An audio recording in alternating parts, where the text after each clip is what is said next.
Listen, LS swaps are awesome, and if it's your first time really working on a car, an LS swap could be a very rewarding thing to do if you like this kind of stuff. But there are a bunch of things you can run into some serious problems if you don't follow some special steps. So this time on Low Boost, I'm going to go over the 5 things you absolutely do not want to do when you're LS swapping a car. Let's get into it.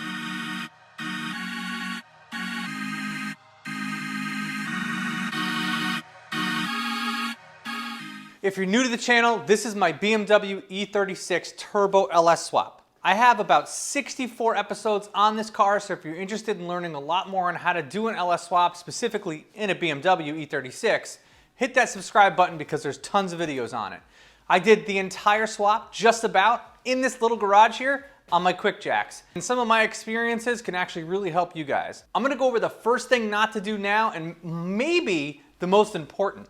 The first thing you absolutely do not want to do when you start an LS swap is tear the entire car apart. LS swapping is a great thing, but it is a daunting thing, and you can be really demotivated quickly if you say, oh bro, I'm gonna rip the engine out, the seats out, gut the interior, I'm gonna go full custom, this and that, tear the rear end out. And the next thing you know, the car is completely apart and will probably sit on jack stands until you ultimately sell it to your buddy for a lot less than you paid. Do it in stages. Do the engine first, then worry about the rear end, then do the interior, because it's just gonna be really demotivating to spend all this time just to swap the engine out and you're still not gonna be able to drive it. So do it in stages. The next mistake people make when they do these things is they don't do enough research. I probably did about 6 months worth of hard research before I LS swapped this car out. And thankfully for you guys, I put a lot of that research into my videos, so you won't have to look in 50,000 different places. It's all on my channel about how to do this kind of stuff. Because if you don't do enough research, you'll end up getting a T56 transmission out of an LT1 Camaro or Firebird that ain't gonna match up at all, or you think you're great and you bought a Corvette T56 transmission and that thing's gonna be completely useless in a car like this. So make sure you do a ton of research, not only on the engine that you're working on, but the platform that you're swapping it into, whether it's a BMW, a Ford Fairmont, Mustang, anything. Do your research. The next thing that people really screw the pooch on is they have unrealistic budget expectations.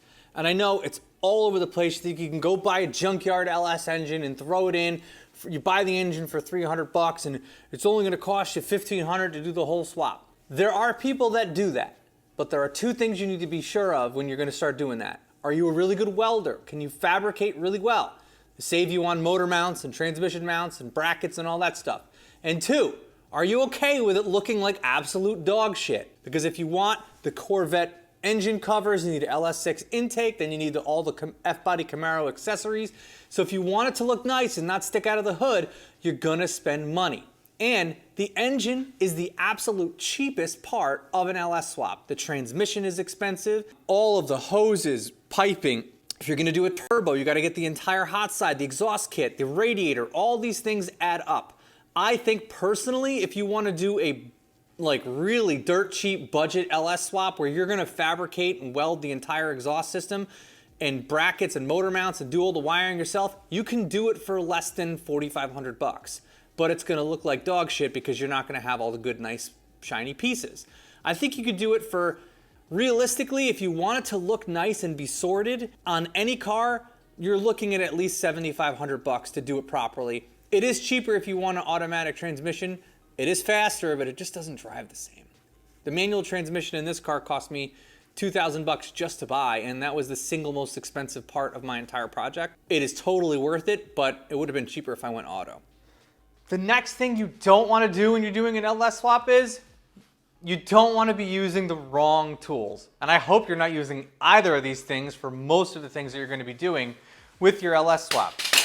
That broke. You want to get the proper tools. I'm talking socket sets, electric ratchets, the proper pullers, valve spring compressors to really work on this. Spend the extra time. If something needs a tool to do, put everything you're working on down, order the tool from Amazon, you'll get it in a few days, and then you could do it properly, because you could easily turn a 20-minute thing that you could do easily with the tool using the wrong tool, and now you've just destroyed your entire head and you have to redo the entire thing. So make sure you get the proper tools.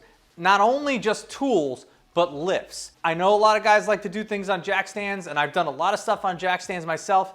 For this entire swap, I used QUICKJACKS.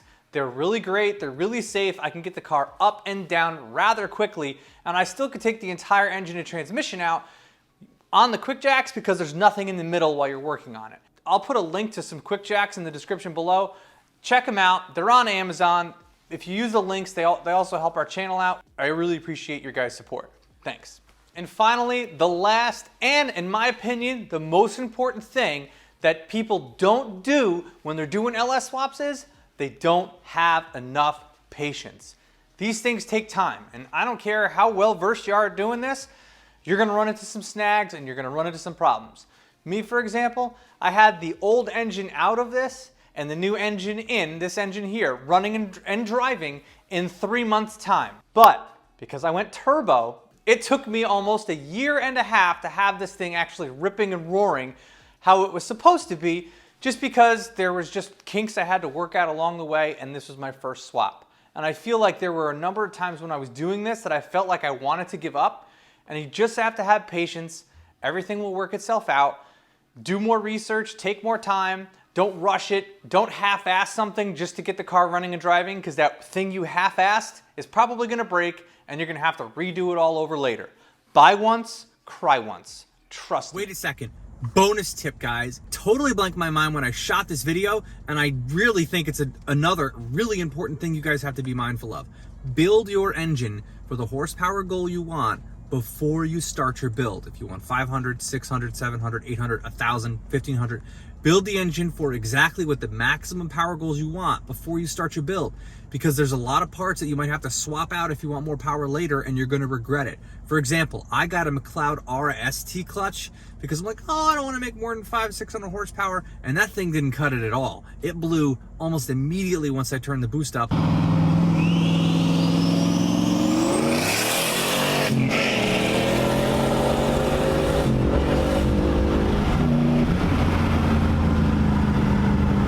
To take the whole transmission out to replace it. Live and learn. Don't make the same mistake that I did. I had to upgrade to a McLeod RXT clutch that now handles the power fine. Just trust me on this. It'll save you a lot in the long run, and especially much more than money, it'll save you guys time. Hopefully this video was informative for you guys. Again, like I said, I have a ton of videos on my E36 Turbo LS swap. This thing's an absolute ripper now.